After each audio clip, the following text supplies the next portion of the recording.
Alors, bonjour à toutes et à tous. Je suis très heureux ce matin de vous recevoir, de vous accueillir pour un webinaire qui va être consacré à la QVT et à l'expérience collaborateur. Et pour cela, ce matin, on a invité Audrey Richard, qui est DRH du groupe UP et présidente de la NDRH. Bonjour Audrey. Bonjour à tous, bonjour Christophe.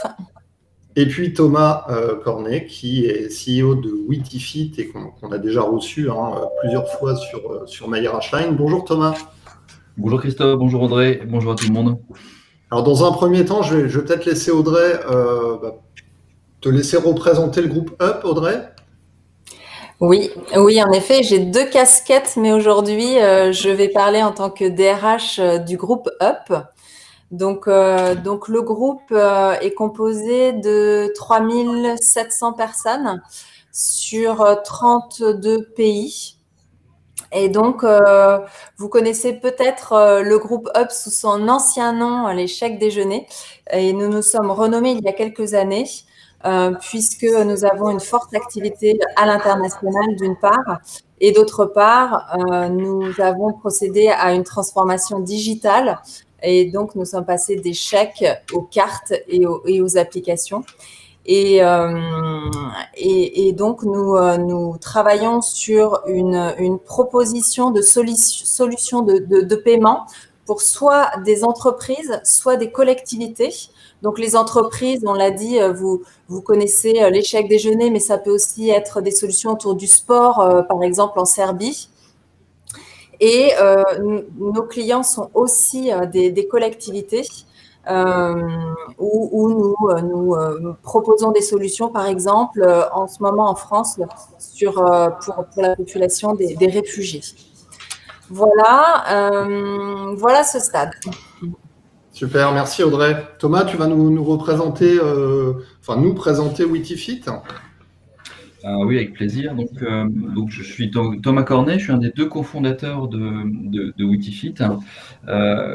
Et Witifit, en quelques mots, c'est une plateforme d'engagement collaborateur qui va permettre de capter effectivement l'essentiel de ce que les collaborateurs peuvent aujourd'hui vivre dans leur quotidien et mettre en place une dynamique apprenante, collaborative, itérative avec le corps managérial pour que, à la maille des différentes équipes, un système de progression puisse se mettre en place de manière effectivement toujours anonyme, confidentielle, et puis avec des solutions qui viennent du terrain. Donc on a créé ça avec Samuel il y a un peu moins de 6 ans. Voilà, on va bientôt passer à notre 6e anniversaire, avec 2 étapes successives, 2 ans de R&D avec un partenariat qu'on a depuis le début, qui est avec le CHU de Clermont-Ferrand, avec lequel on interagit beaucoup. Et puis, on a ensuite procédé à notre développement commercial. Et nous atteignons aujourd'hui les 110 000 collaborateurs sur différents types d'entreprises que nous accompagnons au fil du temps, soit sur des projets de transformation, soit sur des projets de QVT, soit dans la ligne risques psychosociaux. On a différentes casquettes qui nous permettent justement d'interagir à bon escient dans le monde de l'entreprise. Merci Thomas. Alors pour entrer dans le vif du sujet, Audrey, on va revenir simplement sur des éléments de contexte. On a eu un certain nombre de bouleversements depuis les 12 derniers mois, des confinements, des reconfinements, qui ont un impact assez fort sur les entreprises. Alors quel est le contexte aujourd'hui du groupe UP et je dirais l'état d'esprit global de l'entreprise des salariés? Alors, notre entreprise a une particularité dans la mesure où c'est une coopérative. Et c'est vrai que lorsqu'on vit l'entreprise de l'intérieur, l'engagement des salariés est très, très fort. Alors, le contexte, on l'a vécu cependant, comme toutes les entreprises et avec difficulté, bien évidemment. Quand il a fallu mettre, lors du premier confinement, tout le monde en télétravail, eh bien, on a aussi été dans cette direction-là, bien sûr, sachant que chez nous et particulièrement en France, mais aussi dans d'autres pays, mais particulièrement en France, nous avons un atelier de production. Donc, on a été confrontés en termes de gestion managériale et gestion RH à une double population, des personnes qui ne peuvent pas télétravailler et d'autres qui étaient en télétravail. Donc, on a bien évidemment respecté à la lettre ce télétravail et au fur et à mesure des semaines, on a pu constater que certaines personnes le vivaient très très mal, on a senti des situations d'isolement et donc pour pallier à cela, on a autorisé quelques personnes qui avaient besoin de revenir une journée par semaine sur site. Donc, on l'a autorisé, on a pris cette liberté. À l'époque, c'était pas autorisé de cette façon comme ça l'est aujourd'hui, pour justement qu'en termes de qualité de vie au travail, ça se passe mieux. Le contexte pour l'ensemble des entreprises en France et dans le monde a été difficile. Ce qu'on a constaté chez Up, c'est qu'en termes de tremplin digital ou modernité, transformation digitale, on avait passé un cap également. On a passé un cap sur le télétravail d'une part et sur la dotation en termes d'équipement IT. On a gagné, il me semble qu'on peut aller jusqu'à dire qu'on a probablement gagné peut-être 1 an et demi ou 2 ans en termes de maturité digitale pour l'ensemble de la France, des environnements en France, mais aussi du groupe. Voilà. Donc il a fallu gérer ce collectif avec des populations dans différentes situations. Nos ateliers de prod, les gens en télétravail. On a également fait usage de l'activité partielle, comme bon nombre d'entreprises. Donc, le lien collectif a été vraiment en difficulté, mais comme partout ailleurs, et on l'a géré.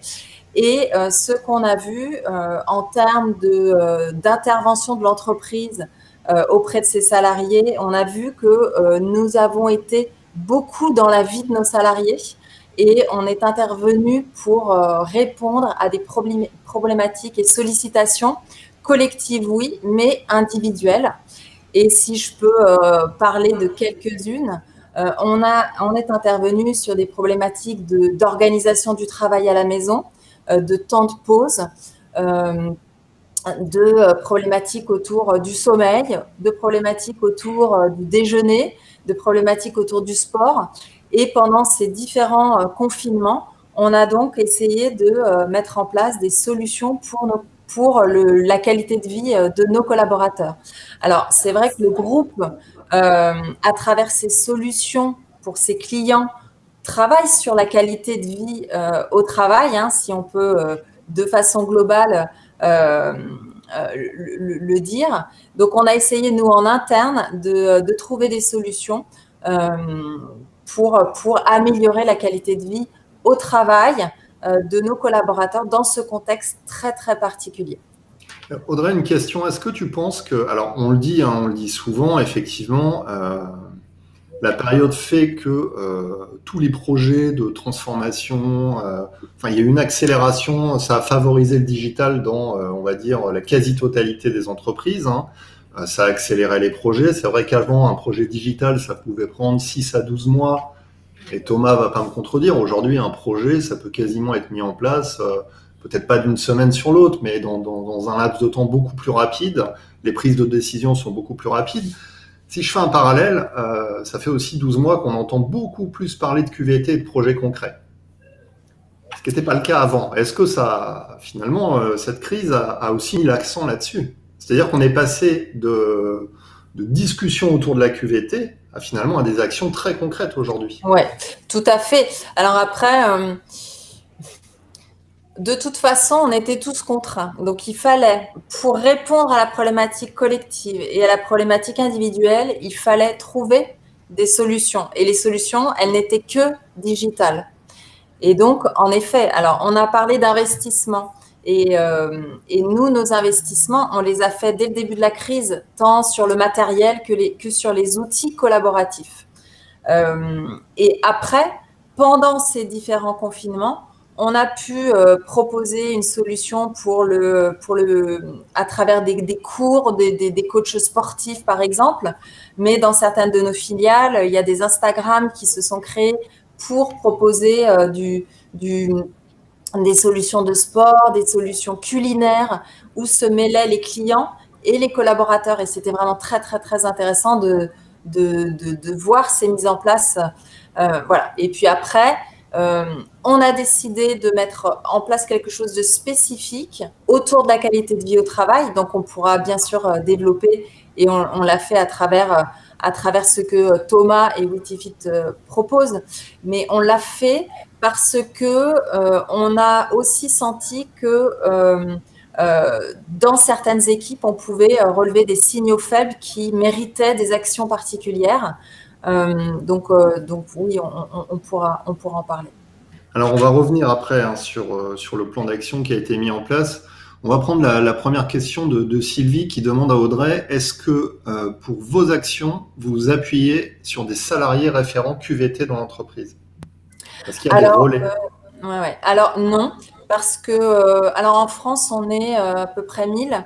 Donc je dirais que j'aurais tendance à dire qu'on n'est pas suffisamment nombreux pour s'organiser de cette façon-là, mais on s'est appuyé sur la ligne managériale, sur les managers et sur les RH.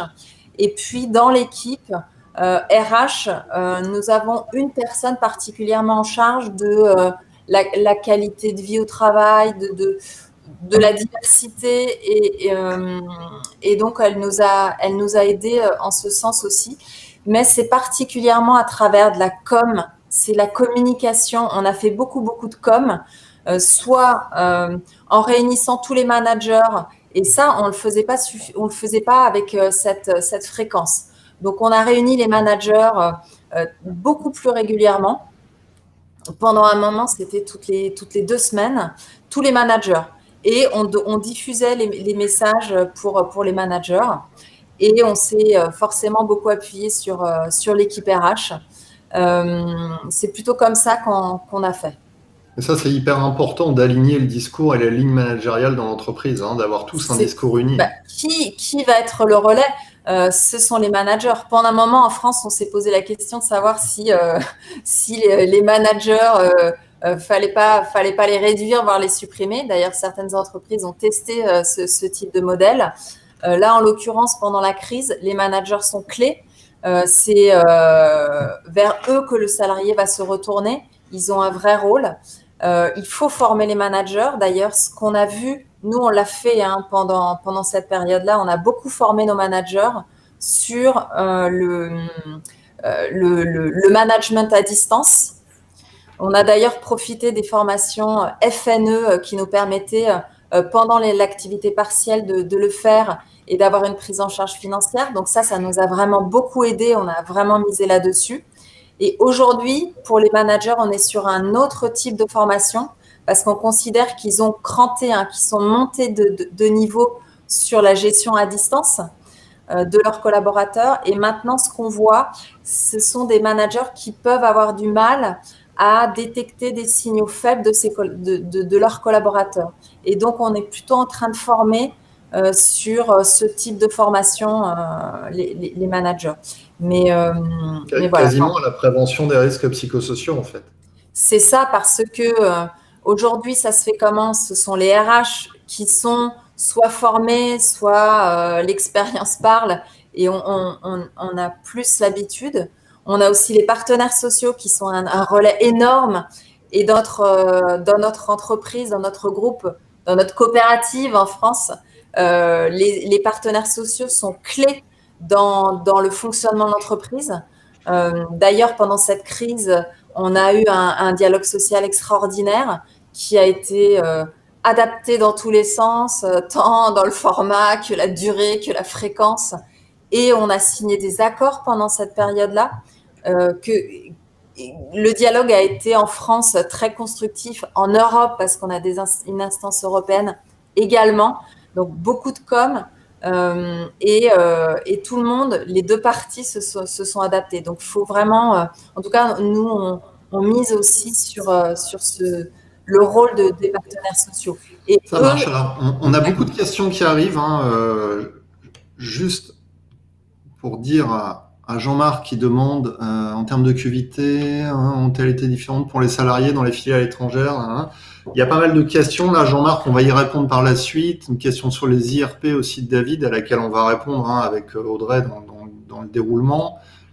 Une question qui est intéressante. Comment faites-vous pour protéger ces managers hyper sollicités? Tout ça, on va y répondre. Et puis, on va y répondre d'une façon assez simple, puisque Thomas est là pour en parler aussi. On peut avoir les meilleures ambitions, toute la bonne volonté du monde, si on n'est pas équipé, notamment pour détecter les signaux faibles, notamment d'outils digitaux qui vont permettre d'aller sonder les collaborateurs. Finalement, Audrey l'a dit, c'est déjà une structure de 1000 collaborateurs en France. Donc c'est important aussi de s'outiller pour pouvoir surveiller, surveiller au sens prévention, ce que ressentent les collaborateurs dans l'entreprise. Alors j'ai quand même une question à vous poser, à vous participants. Petit sondage, juste pour démarrer. Avez-vous mis en place un outil de captation des ressentis de vos salariés? On va laisser 1 à 2 minutes pour répondre. Et pendant ce temps-là, Audrey, est-ce que tu peux répondre à cette question de François qui demande comment faites-vous pour protéger les managers qui sont hyper sollicités? Oui, je pense que tout le monde est hyper sollicité. Je pense que tout le monde souffre du télétravail 5 jours sur 5. On l'a dit, le télétravail, c'est bien, mais 5 jours sur 5, ce n'est pas recommandé. Donc, je pense qu'aujourd'hui, tout le monde souffre, et même ceux qui viennent sur site aussi dans ce contexte difficile. Donc, ces managers hyper sollicités, en tout cas, nous, chez Up, on a, c'est ce que je disais, beaucoup misé sur la formation. Formation du management à distance. Là, on est en train de le faire sur la détection de signaux faibles pour que dans une équipe, ça ne dérape pas, et en tout cas qu'on prenne les actions avant. Et je dirais que ce qui a été mis en place, et on va le développer après également avec Witifit, ça peut être une solution parce que Witifit permet de questionner sa propre équipe. Donc, on en fait une synthèse et des actions et des actions derrière, mais ça permet également de se solliciter soi-même, puisque ça marche par chaque équipe est consultée. Et donc, un directeur aura le ressenti de ses managers, de collaborateurs, et pourra lui-même mettre en place des actions pour ses managers et des actions adaptées.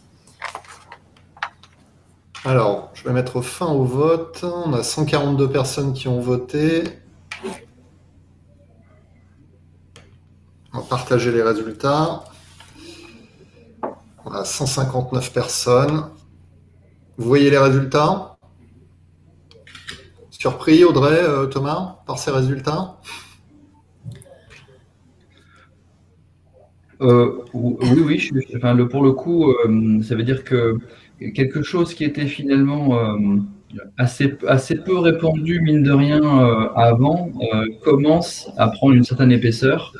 Et donc, il y a une sorte aussi d'apprentissage, de courbe de maturité qui commence effectivement à rentrer. Et de toute façon, ça fait plaisir de voir que cette notion d'écoute devient un élément important.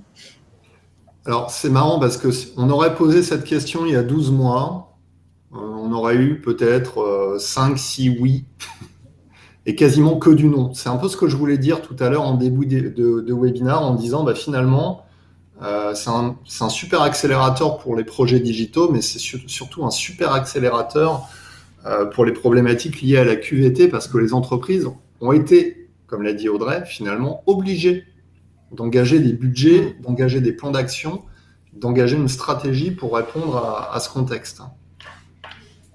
Sachant que... Après, sur la partie des noms, moi je dirais qu'il y a quelques semaines ou quelques mois, j'aurais répondu non. Et en fait, on s'est décidé assez rapidement à mettre en place cette solution de ressenti, de détection de signaux. Donc, une mise en place, en tout cas, ça peut être aussi rapide. Et encore une fois, moi, j'aurais répondu non il y a quelques mois. Où oui, on est en train de réfléchir, on n'a pas mis en place, mais finalement, ça a été assez rapide. Voilà. Alors, comment on choisit le bon outil, Audrey, pour finalement sonder le ressenti de ses collaborateurs? C'est quoi la démarche? La démarche, c'est principalement de faire un benchmark, de discuter avec des pairs.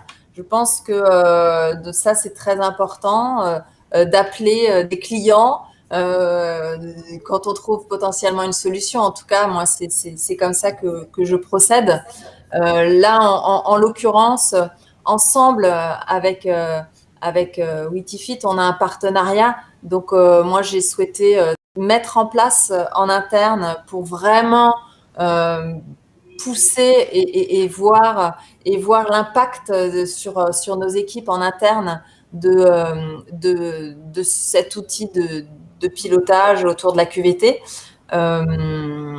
Voilà, mais globalement, c'est plutôt ça, benchmark, échange, on check en discutant avec des clients pour voir si ça a tout son sens et si ça marche bien. Ouais. Alors là, je viens d'afficher, alors c'est un slide qui résume un petit peu le projet qui a été mené par le groupe UP et les différentes actions qui ont été décidées et mises en place. Si tu peux nous le commenter, nous expliquer la démarche, c'est-à-dire tu as le choix de l'outil bien évidemment, mais tu en as parlé tout à l'heure, tu impliques les partenaires sociaux, la direction générale. Comment ça se passe un démarrage de projet? Ouais. Alors là, vraiment, je vous partage un slide qu'on utilise en interne. Ce sont nos slides de com. Donc, ce qu'on a, en fait, on a décidé, on en a parlé en COMEX. Vous voyez, la première date, c'est le 20 janvier, où là, il y a eu une décision des dirigeants de dire, bah oui, il nous semble utile de mettre en place quelque chose qui va... On est arrivé avec toutes ces crises sanitaires, sociales, économiques et psychologiques. On est arrivé à un moment où on a besoin d'avoir le ressenti et de voir concrètement comment se sent l'ensemble de nos collaborateurs. Donc, le fin janvier, on a décidé de mettre en place ce canal de ressenti et ce canal d'info. Ensuite, dans le même mois, donc fin du mois, on a eu cette discussion avec le CSE qui a été OK, qui attendait aussi de pouvoir avoir quelque chose de plus concret et d'avoir la vision globale, d'avoir la vision par équipe. Et ensuite, en fait, on a présenté tant aux collaborateurs, vous voyez, le 1er février, convention. Donc ça, c'est la réunion de l'ensemble des collaborateurs en digital, bien sûr. Donc, présentation à tous les salariés pour expliquer la démarche. Et ensuite, 5 jours après, réunion de tous les managers, là, pour rentrer dans le détail de comment on va faire, c'est quoi le planning, qu'est-ce qu'on cherche à récupérer comme information, pourquoi et ça va nous servir à quoi. Donc, et ensuite, lancement d'une première vague de sondage, entre guillemets, du 8 février au 8 mars. Donc, Christophe, pour répondre à ta question, en fait, là, tous les interlocuteurs sont impliqués. Les dirigeants, les organisations syndicales, les managers et tous les collaborateurs. Tout le monde est au courant, chacun à son niveau avec des informations adaptées. Et vous voyez que le délai, il est quand même hyper court. On a présenté fin janvier et 8 février, on lançait la démarche. Donc, sur une période d'1 mois, on a décidé d'interroger toutes les équipes sur la thématique du travail à distance et l'impact sur la qualité de vie au travail. Donc ça, c'est la première thématique. Ensuite, vous voyez que l'ambition, donc du 8 février au 8 mars. Ensuite, en avril, on s'est dit qu'il fallait faire au plus tard les restitutions dans les équipes, restitution globale, et ensuite restitution équipe par équipe, manager par manager, plus plan d'action associé. Alors, on va y revenir après, Audrey, effectivement à la suite. On montrera ensuite quelques exemples de résultats que tu nous as communiqués. Ouais.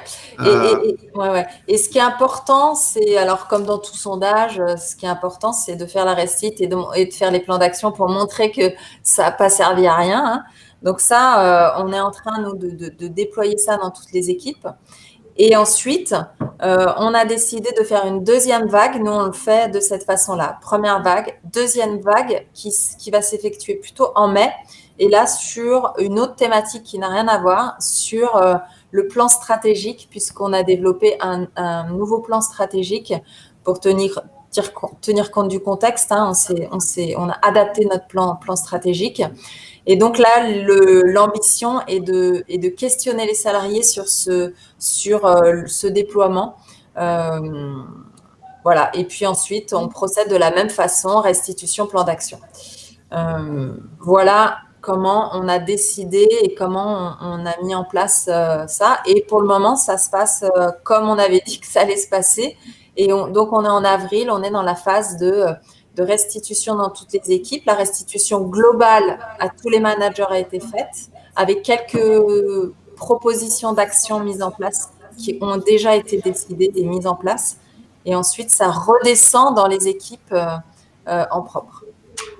Alors Thomas, on le voit, c'est quand même extrêmement rapide en termes de déploiement.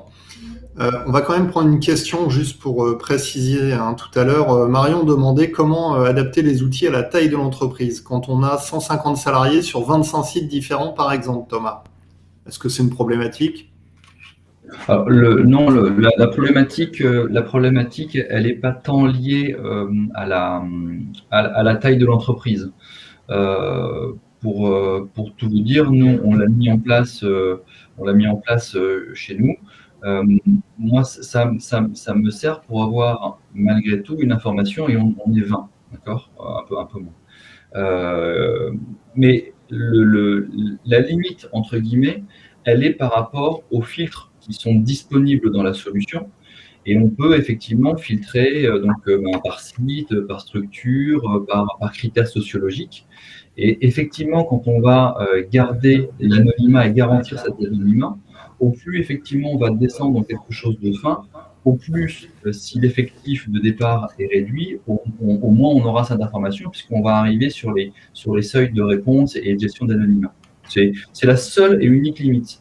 En revanche, très honnêtement, à partir du moment où une entreprise prend conscience que cette notion de feedback est ce qui permet de faire progresser et de rentrer dans cette dimension-là et qu'elle est prête à le faire, soit en termes de feedback ou alors aller jusqu'à effectivement les étapes qui sont pour nous nécessaires pour arriver jusqu'à la suite moelle, c'est-à-dire restitution et action, c'est-à-dire je partage les résultats et ensuite je mets en dynamique. Les solutions sont bonnes par rapport à ça. Ça marche. Alors, Sabrina demande quelle solution utilisez-vous ? La solution de Witifit. Et François, justement, pose une question pour savoir si on est uniquement sur de la donnée quanti ou si on a également des données quali dans ces sondages. On est uniquement sur du sondage question fermée ou… Alors, moi, je vais donner 2 éléments de réponse et puis je laisserai certainement Audrey continuer sur le sujet.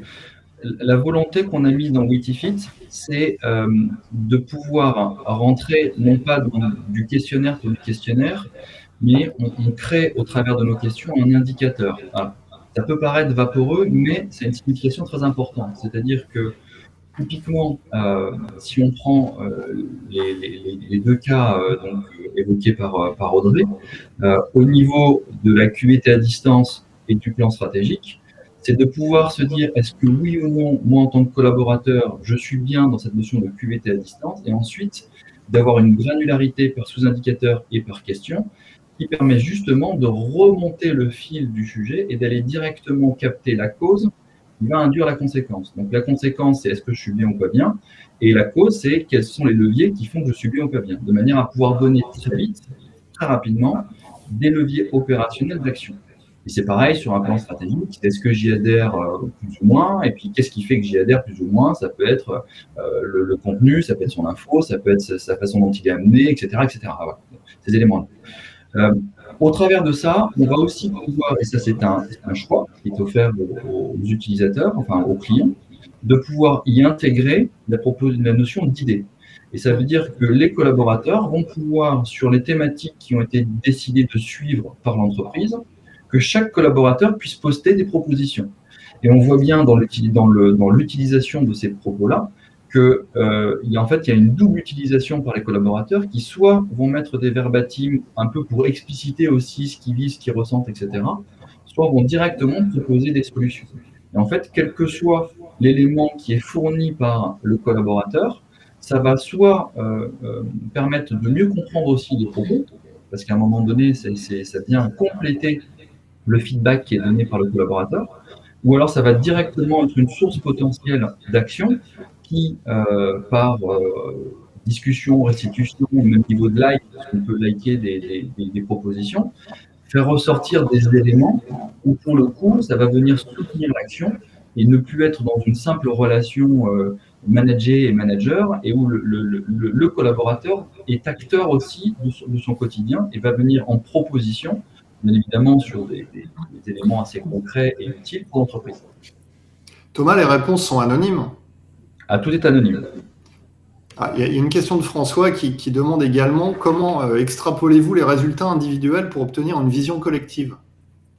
Alors justement, je suis pas sûr de comprendre bien la question, mais dans Witifit, quand chaque individu, Christophe, Audrey, Thomas, vont venir s'exprimer dans la solution, lorsqu'ils vont créer leur compte, ils vont devenir, sans nous manquer de respect, on va devenir des comptes. C'est-à-dire qu'on ne sera plus ni Christophe, ni Audrey, ni Thomas, on devient un acteur qui a activé son compte.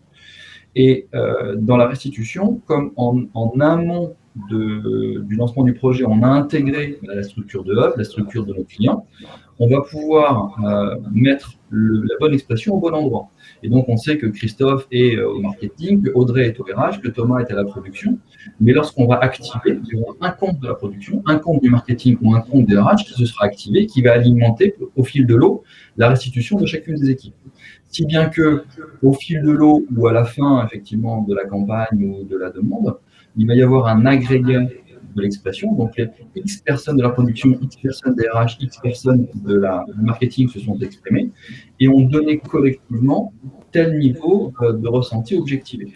Et bien évidemment, on va calculer l'indice de confiance de chaque restitution niveau collectif, parce qu'effectivement, si je suis, alors le minimum c'est 5, mais 5 sur 50 ou 200 sur 250, effectivement, ça n'a pas le même poids et la même valeur en termes statistiques. Et ça, tu le mesures? Absolument. Donc, à chaque réponse, tu vas donner un degré de pertinence à chaque indicateur, en disant, voilà, cet indicateur indique tel résultat, mais attention, il y a eu 10 réponses sur 100, par exemple. Exactement, ce qui va envoyer ce qu'on appelle une marge d'erreur. Et cette marge d'erreur, ça veut dire, par exemple, si elle est de 20%, ça veut dire que le résultat obtenu peut osciller entre plus ou moins 20% par rapport à la note obtenue. Ce qui permet à celui qui va utiliser justement ces résultats-là de pouvoir se fier totalement ou partiellement aux résultats, parce que toute ou partie de l'équipe n'aura pas répondu à ces informations. C'est très clair, merci Thomas. Audrey, une question justement sur ces questionnaires, ces sondages. En fait, comment on fait pour lancer une campagne? On crée soi-même les questions? Comment ça marche? Ouais. Alors, pour la partie QVT à distance, là, comme vous le voyez ici, ça a été vraiment hyper simple parce que Thomas, tu avais des questions déjà travaillées. Et franchement, QVT, en ce moment, tout le monde se pose un peu les mêmes questions, enfin, il me semble. Et donc, nous, on n'a pas cherché à apporter de la spécificité. On aurait pu, hein, mais moi, j'avais la contrainte je voulais aller assez vite. À partir du moment où je vous en parle, je souhaite le mettre en place rapidement. Et les questions étaient vraiment juste pertinentes, donc il n'y avait aucune raison de les modifier sur la partie QVT. Et avec le recul, quand je regarde les résultats, c'était tout à fait adapté. Donc, on a envoyé à Thomas les adresses mail des personnes. On a utilisé les questions qui étaient déjà dedans. Et en tout cas, moi, ça m'allait parfaitement. Et c'est pour ça que ça a été si rapide. Et quand on regarde les idées, parce que en fait c'est ça, la partie qualitative, elle est clé, et elle est clé grâce aux remontées des collaborateurs, hein, c'est clair. Et c'est grâce à ça qu'on va mettre en place les actions adaptées. Voilà, la personnalisation, elle se fait là, à ce moment-là. Après, pour la seconde vague sur le projet stratégique, là, évidemment, Thomas, tu vas rien pouvoir pour moi. Donc là, on va travailler des questions. On a encore un petit peu de temps. On va le faire.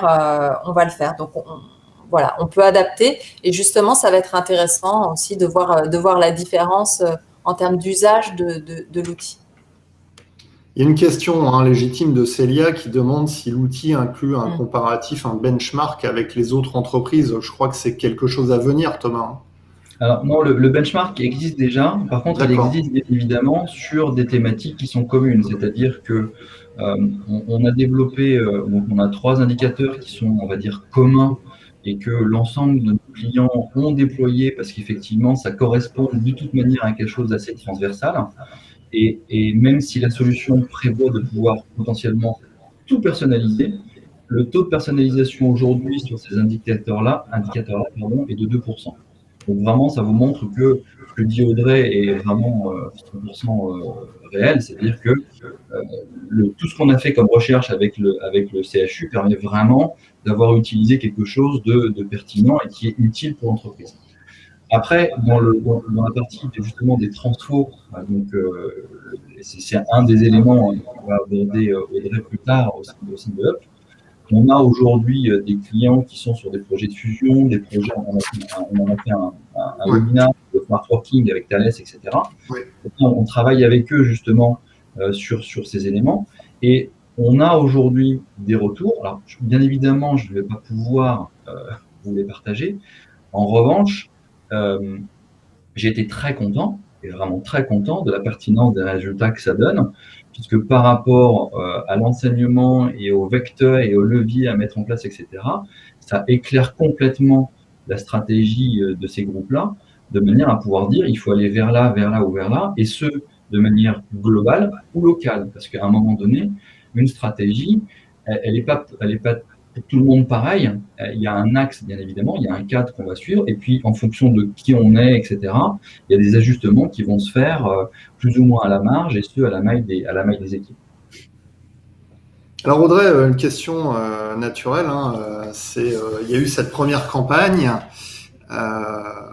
Est-ce que tu as été surprise par les réponses ?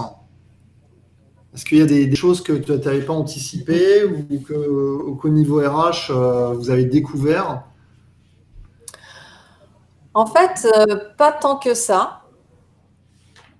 Mais cela nous a permis d'enclencher les actions. Et je pense qu'on n'aurait peut-être pas été aussi rapide sur les actions à enclencher, alors que quand on regarde les résultats et qu'en face on met les actions, aujourd'hui ça me semble urgentissime. D'accord. Donc voilà, ce qu'on dit avec le télétravail, comme on le vit aujourd'hui, c'est que c'est difficile, je l'ai dit en intro, c'est difficile sur l'organisation du travail, sur la quantité de travail, sur les temps de pause, sur les réunions qui s'enchaînent, etc., etc. Et c'est vrai que quand tu le vois, comme on peut le voir, je ne sais pas si on peut passer quelques slides, je peux vous partager ce qu'on a détecté. Derrière, tu tu ne peux pas ne pas mettre en place d'actions et en tout cas, il faut les mettre en place vite, vite, vite, vite. Voilà. Alors Nous, ça nous a permis d'aller plus vite dans la mise en place d'actions. Vraiment, que je peux présenter aussi, ça peut donner aussi des idées. Peut-être que voilà. Ce qui est bien aussi, et ce que tu dis là, c'est qu'effectivement, il y a beaucoup de choses que tu avais, dont tu avais connaissance. Ça permet d'appuyer les choses. Ça permet aussi de vendre ton projet de façon plus évidente à une direction générale. Parce que dans le groupe Up, peut-être que toi, tu fais partie du CODIR, j'en sais rien, mais il y a encore beaucoup de DRH qui ne font pas partie des comités de direction et donc qui ont une parole qui n'est pas toujours écoutée. Et avoir ce type de solution où là, effectivement, on voit noir sur blanc des indicateurs, des ressentis salariés, c'est quand même... Ça donne du poids au discours. Oui, après, c'est surtout aussi un sujet de qualité de vie au travail, mais c'est un sujet de performance également. Il y avait une question tout à l'heure sur le taux de participation. Donc là, on le voit. Donc là, sur la première campagne, on est à peu près à 50%. Ouais, là, encore une fois, je vous partage nos slides internes. Alors, le point, mais très, très, très positif, c'est que les slides sortent tout seuls. Les slides sur les chiffres sortent tout seuls. Donc là, franchement, enfin, moi, je n'avais pas envie de passer du temps à faire des slides. Donc ça, vraiment, c'est très appréciable. Après, on prend ce qui nous intéresse, ce qui ne nous intéresse pas. Et ça nous permet de focaliser le temps sur les actions. Donc ça, c'est juste très bien. Donc voilà. Donc nous, sur la première vague, on a eu 49% de participation. C'est vrai que je m'attendais à ce qu'il y ait plus de participation. Après, Thomas, toi, tu m'avais rassuré là-dessus en disant que c'était plutôt un bon score. Donc bon, voilà. Et puis, on a eu 126 idées émises. Donc là, après, ce qui va être important dans l'exploitation de ça, c'est qu'il y a des idées qui sont émises pour l'équipe, il y a des idées qui sont émises pour le global, l'entreprise. Et donc, un conseil serait de vraiment qu'il y ait quelqu'un qui travaille sur l'exploitation de ces idées, parce que bien qu'elles soient classées dans l'outil, et on va pouvoir le voir après, il y a ce travail après sur les idées, on en fait quoi, on les met en place sur une équipe, sur une région, sur l'ensemble de l'entreprise. Donc ce travail, il est très important. Donc il faut prévoir ce temps. Et donc après, les plus, les moins, j'ai pas été surprise en fait de ça. Forcément, les moins, facilité de collaboration en télétravail, évidemment que c'est un sujet pour tout le monde et soutien social. Donc, ouais. Peut-être que tu peux passer celle d'après. Ouais. On a extrait quelques-unes. Alors là, il y a la synthèse en fait de la campagne. Voilà, une synthèse. Là, on voit que on retrouve les 5 thématiques, les 5 grandes thématiques qui ont été choisies. Donc, soutien social, équilibre vie pro, vie perso, organisation du travail, sens du travail et facilité de collaboration. Donc, on voit les différentes notes. Sur la répartition des ressentis, ce qui est intéressant, c'est d'aller creuser ce qui est en rouge pour justement sortir ces signaux faibles ou moyens faibles, je ne sais pas comment les appeler, mais en tout cas, c'est ça qu'il va falloir aussi aller particulièrement travailler. Isabelle demande ce que signifie la notion de soutien social. Alors, Thomas, peut-être que tu peux le compléter, ou sinon, oui. Peut-être qu'on le voit sur les slides d'après, mais c'est les questions qui sont derrière sont dans la catégorie soutien social. De quelle façon l'entreprise m'aide dans cette thématique dans mon quotidien en fait. On n'est pas sur de l'équilibre vie pro, on est sur le soutien de mon manager, le soutien pour travailler sur plutôt. Ouais, peut-être que Thomas, tu peux plus précisément des questions. En fait, vous avez là pour le coup un peu l'illustration de ce que je vous disais, c'est-à-dire que quand on parlait justement de la partie télétravail, on s'est aperçu avec le CHU qu'en étudiant sur les bons leviers et les bons sujets, la notion justement de soutien social, d'équilibre, d'organisation, de sens et de facilité de collaboration étaient les vrais leviers. Et à l'intérieur de cette notion de soutien social, effectivement, il va se décliner sur le soutien de l'entreprise, du manager, parce qu'il y a effectivement des collaborateurs, donc il y a aussi cette interaction, parce que ce soutien vient aussi par le corps que représentent les collaborateurs entre eux, et puis potentiellement, c'est là où on peut rentrer dans la personnalisation avec des dispositifs qui auraient été mis en place éventuellement, comme ça peut être des lignes d'écoute, comme du présentiel avec des infirmières ou des médecins, enfin bref, tout ce qu'on peut imaginer. Et donc, à partir de là, le but du jeu, c'est de pouvoir justement avoir ce feedback et que les collaborateurs vous disent oui ou non, je me sens bien en termes de soutien. Quand on rentre dans l'analyse du soutien social, est-ce que, alors globalement, et après par équipe, est-ce que je peux le renforcer, si je dois le renforcer au niveau de l'entreprise et ou du management et ou des collaborateurs et ou au niveau des dispositifs. Et tout de suite, ça vous donne le sujet sur lequel il faut aller.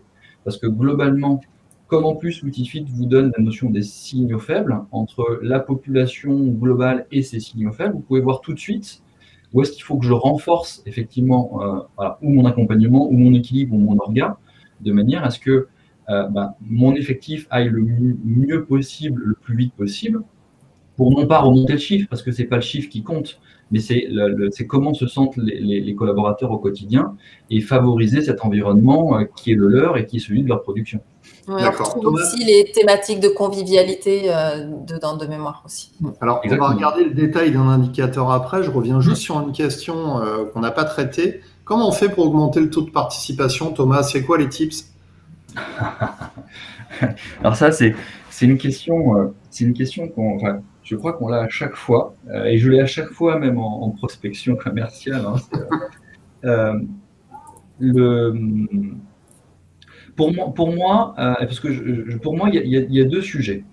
Il y a le sujet de ce que Witifit peut faire pour nos clients, et donc bien évidemment, il va y avoir, parce qu'on ne se dédouane pas de ça, le côté ergonomique, facile d'utilisation, les restitutions. Voilà, typiquement les restitutions, on ne les avait pas au début, on draine quand même pas mal de data, et c'était un petit peu casse-pied de devoir effectivement ressortir ces éléments-là. Audrey l'a dit, elle en avait signé tout de suite parce que la fonctionnalité était disponible quand Audrey l'a mis en place chez Up.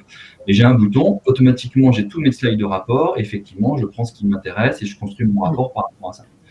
Ça typiquement c'est ce que peut faire Witifit et donc le rapport il n'est pas là juste pour faire plaisir à Audrey, il est là pour accélérer le principe de restitution, faciliter le boulot du manager de manière à ce qu'il soit en position favorable dans sa restitution et comprenne assez vite les éléments. Et donc, ce gain de temps, il est fondamental puisque c'est ce qu'on reprochait il y a longtemps, enfin, il n'y a pas si longtemps que ça d'ailleurs, mais aux enquêtes où effectivement il fallait 2-3 mois pour qu'elles se mettent en place, 2-3 mois pour avoir la restitution, etc. et enclencher quelque chose. Sauf qu'on sait très bien que dans ce laps de temps, la vie a changé. On le voit bien avec la crise Covid, la crise sanitaire, tous les 2 mois, il y a un truc qui nous tombe dessus et donc si on ne réagit pas tous les 2 mois, on est perdu, quoi, et on fait que subir ces éléments-là. Donc ça c'est un premier point. Et ça, c'est ce que, entre guillemets, Witifit fait pour son client et il y a une évolution permanente. En revanche, ça ne dédouane pas l'entreprise pour valoriser son taux et maximiser son taux de participation. Les 2 mots ont été évoqués par Audrey. Un, c'est la restitution. C'est-à-dire que si effectivement je demande du feedback, mais que derrière, j'en redonne pas, moi, au niveau entité, équipe, manager, il ne faut pas s'attendre que dans le temps, effectivement, les gens s'impliquent, parce que pour le coup, l'outil porte un process d'amélioration continue, de test and learn, etc. Donc, autant et dans les sujets qui importent au management, à l'entreprise, il n'y a rien de forcé là-dedans. Chacun y va à sa vitesse. Et le deuxième sujet, c'est effectivement l'action. C'est-à-dire, si effectivement, moi, collaborateur, je m'aperçois que lorsque je fais quelque chose, ça a un impact. Et justement, sur le propos des idées qu'évoquait Audrey, etc., effectivement, quand on a 126 idées, on peut, si on en a, entre guillemets, un peu les moyens, le temps, répondre à chacune des idées, mais globalement, comme être empirique, etc., on peut voir justement où les idées sont importantes, et de restituer, voilà, vous m'avez donné 126 idées, il y a tel sujet prioritaire, dans ces sujets prioritaires, il y a celle-ci et celle-ci qui nous semblent plus pertinentes, en termes d'échange, on va avancer là-dessus, d'accord ? ne veut pas dire que, grosso modo, on n'a pas pris en compte les 126, on a regardé, mais voilà, bien évidemment, on ne peut pas mettre en place d'un coup d'un seul 126 idées, c'est pas possible. Et d'ailleurs, les collaborateurs n'attendent pas qu'il y ait une réponse individuelle à leurs idées, mais qu'il y ait une notion de « j'ai vu, ça a été pris en compte, et derrière, voilà l'information et comment l'entreprise se positionne par rapport à ce flot d'idées. » Donc ça, et donc c'est l'action qui va automatiquement maximiser ce taux-là. Ce qui fait que le taux de départ est donc effectivement, André m'a posé la question, le taux de départ est un bon taux. Hein.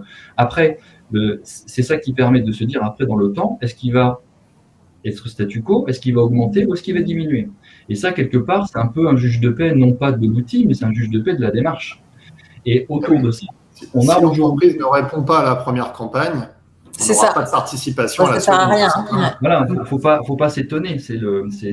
Mais en revanche, à partir du moment où on fait le choix de la nature des indicateurs sur ce qui est important de piloter, c'est des éléments qui ont de l'importance, qui vont venir justement en soutien des managers qui sont sursollicités, en soutien de l'entreprise pour l'aider à avancer en utilisant cette force du collectif. Il n'y a pas de raison que globalement, on n'aille pas chercher les 4, 5, 6, 7 points qui font du bien et qui vont permettre justement de dépressuriser, de montrer qu'il y a une implication du collectif de l'entreprise dans ces éléments-là. Ce qui fait qu'on arrive à la fin, on a eu un témoignage d'AVEM sur Bismart. Hein. AVEM, c'est le service de monétique du Crédit Agricole, ils sont 3000. Et globalement, ils ont augmenté en 2 ans, ils ont augmenté de 20% leur satisfaction au travail. Parce qu'il y a eu effectivement cet investissement sur le sujet, Botanique déclare de même, etc. Enfin, voilà. Après, ça vous appartient, ça appartient à l'entreprise, ça appartient à ce que vous en faites. Mais c'est utile, on le voit. Ça marche. On va s'attarder sur la restitution d'un indicateur. Donc moi, j'avais sélectionné celui qui s'appelle organisation du travail, expérience de travail à distance, hein, puisqu'on est en plein dedans. Voilà, ce qu'on voit ici sur une des 5 thématiques quand on zoome, parce que l'outil permet d'avoir cette précision-là. Donc, vous avez les plus, vous avez les moins, vous avez la moyenne d'une équipe. Et à côté, là, je ne sais pas pourquoi on ne le voit pas sur le slide, mais c'est aussi possible, on peut avoir la note de l'entreprise. Et donc, se comparer par rapport à l'entreprise au niveau des notes. Et donc, ça permet aussi d'adapter les actions dans un sens ou dans un autre. Et derrière, tu avais quoi d'autre? C'est tout, j'avais mis que ça, Audrey. D'accord, ok. Bon, voilà. Donc vous voyez, hein, la restite, elle est simple, elle est juste focus sur ce qui est utile. Et franchement, voilà, on n'a rien fait, elle est juste adaptée. Sachant que Thomas, il y a une formation spécifique pour apprendre à décrypter ces données. Hein. Oui, lorsqu'on s'est créé, quand on a fait notre premier poisson pilote, on s'est vite aperçu qu'il ne suffisait pas de mettre un outil aussi performant ou utile ou soit-il, il fallait intégralement l'accompagner. Enfin, ça va de pair. Et donc, on a développé justement des formations d'accompagnement sur l'utilisation de l'outil. Alors, non pas comment je navigue, parce que c'est assez intuitif, mais le potentiel qu'il peut donner et quels sont un peu les cas d'usage. Et puis, il y a une deuxième partie au niveau de la formation qui permet de pouvoir donner au manager des clés de posture, de discours, d'échange, etc., pour justement lui permettre de favoriser cet échange, parce qu'en fait, tout ceci n'est qu'un superbe prétexte pour échanger et construire. Hein. Après, c'est cette notion-là qui est hyper importante. Et donc, le mettre dans une position plus favorable, qui concourt à sa formation, à son grandissement, etc., pour être plus à l'aise avec ces notions-là. Donc, effectivement, on les accompagne.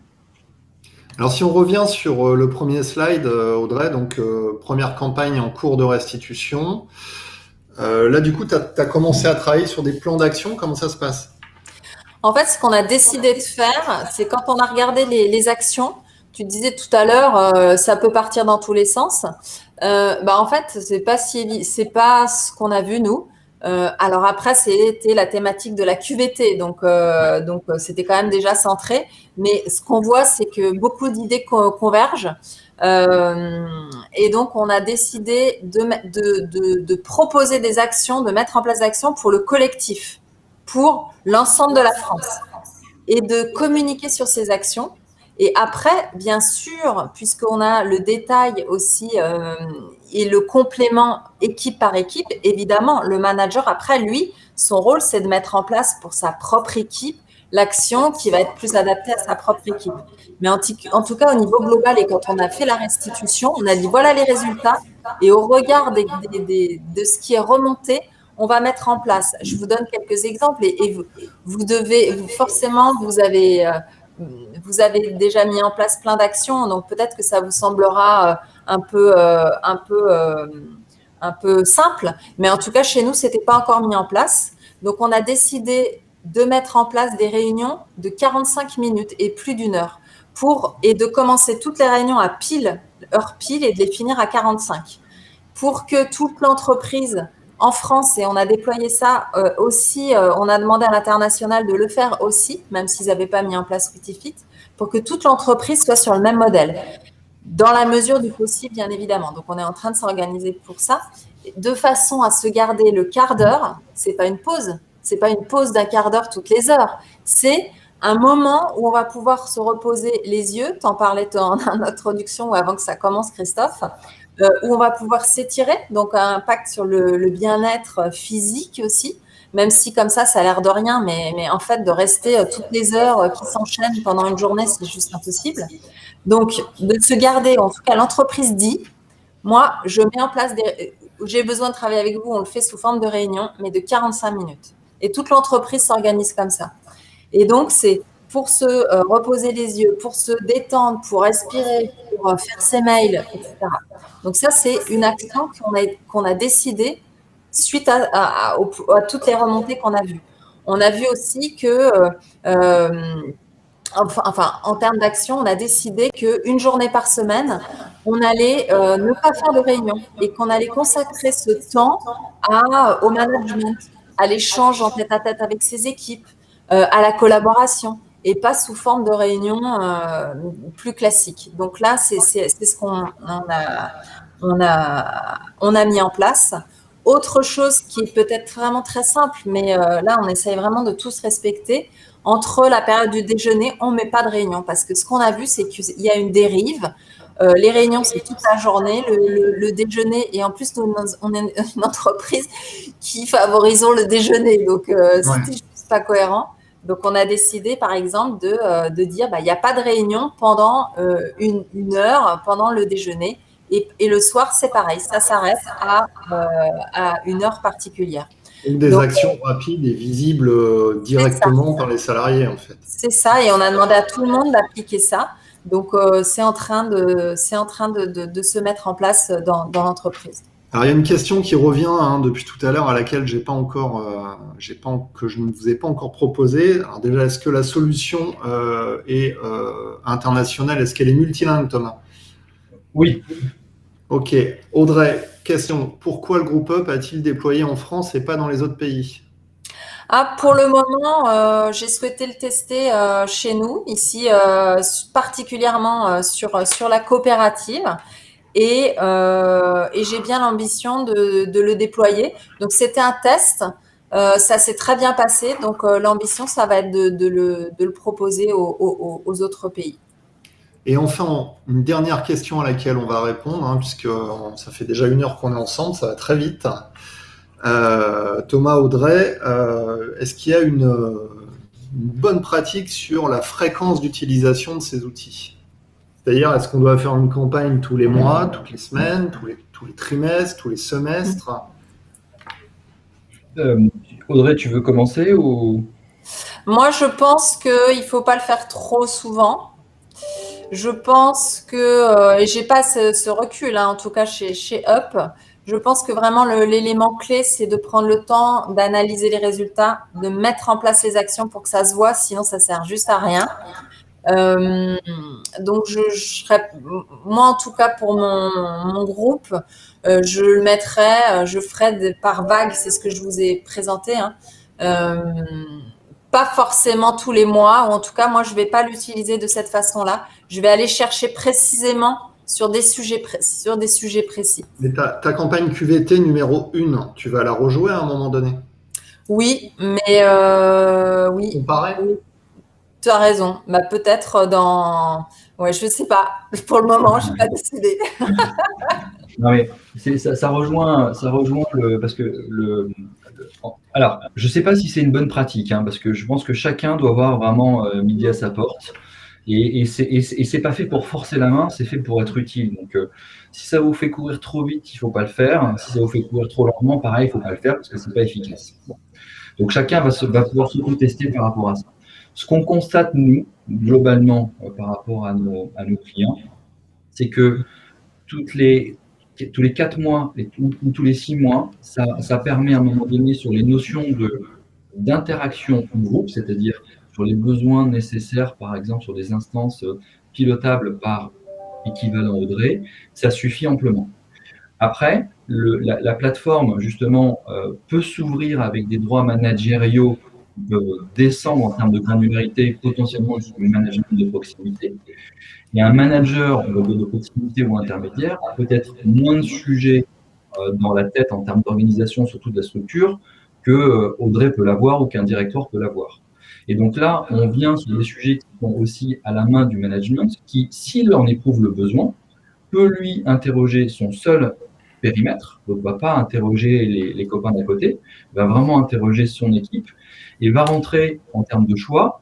Si je prends par exemple le télétravail et l'organisation, il veut par exemple assez vite par rapport à ce qu'il a mis en place, il veut voir si l'organisation, enfin les actions au niveau de l'organisation ont eu un impact sur le télétravail et il peut demander à son équipe, 5, 10, 20, 50 personnes, peu importe, de dire tiens, comment ça va uniquement sur ce sujet-là. Et donc, on va pouvoir avoir ce feedback, entre guillemets, indépendamment d'Audrey, mais servant la cause aussi de l'entreprise et d'Audrey, parce que pour le coup, ça va alimenter les résultats, les variations vont s'afficher et ainsi de suite.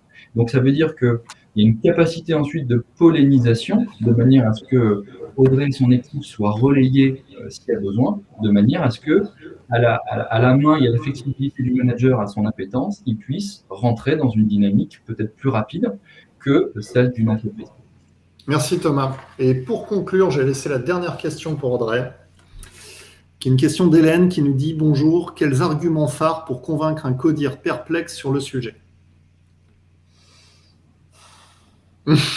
C'est une histoire de mon point de vue, en tout cas sur la thématique que j'ai souhaité proposer, mais finalement sur l'ensemble des thématiques de qualité de vie, d'engagement du collaborateur et que font les dirigeants pour essayer d'améliorer ça. On peut trouver des réponses à travers l'outil. Moi, c'est comme ça que je l'ai argumenté au niveau du COMEX. Et finalement, j'ai pas eu de difficulté non, je n'ai pas eu de difficulté du tout. Après, si vraiment je pense qu'on a peur d'avoir des remontées compliquées, difficiles, et que derrière, on n'a pas forcément la volonté de mettre en place les actions, je pense qu'en effet, il ne faut pas aller vers ce type de solution qui quand même joue la carte de la transparence. Cependant, les salariés aujourd'hui, les candidats aujourd'hui, ils souhaitent plutôt de la transparence, de l'authenticité. Donc, voilà. Eh ben, merci Audrey, merci Thomas, merci à tous les deux. Merci. Vous pourrez visionner ce webinaire dès demain sur MyRHline. Et je vous souhaite à toutes et à tous une excellente semaine. Merci, au revoir Audrey, au revoir Thomas. Au revoir, à bientôt. Merci tout le monde. Bonne journée, au Merci, revoir. merci Christophe.